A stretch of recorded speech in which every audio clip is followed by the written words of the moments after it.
صاحب ہمارے علم میں یہ بات آئی ہے کہ وکلا برادری میں جیل ٹیچروں کا بہت زیادہ رجحان پایا جاتا ہے، یہ بات کہاں تک درست ہے؟ اور اس پر آپ میرا خیال ہے کسی عدالت سے بھی رجوع کیا ہے؟ یہ میرا گلزار صاحب بات یہ ہے کہ ہر جگہ ہر معاشرے اور ہر طبقے میں اچھے لوگ بھی ہوتے ہیں، برے لوگ بھی ہیں۔ اب ہمارے ملک کا یہ بدبختی ہے کہ وہ لوگ جو کسی چیز کے اہل ہی نہیں ہے وہ عہدوں پہ آ گئے ہیں۔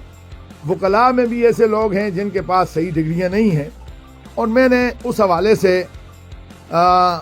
پشاور ہائی کورٹ ابٹاباد بینچ میں ایک ریٹ دائر کر دی ہے، اس میں 25 تاریخ ہے، اور انشاءاللہ میں یہ کوشش کروں گا کہ ہمارے اندر بھی جو کالی بیڑے ہیں میں ان کو سامنے لاؤں اور میں یہ بتاؤں کہ جناب علی یہ لوگ جو آپ کے نمائندے بن رہے ہیں، اور اس پر تفصیلی انٹرویو میں آپ کو انشاءاللہ بعد میں دوں گا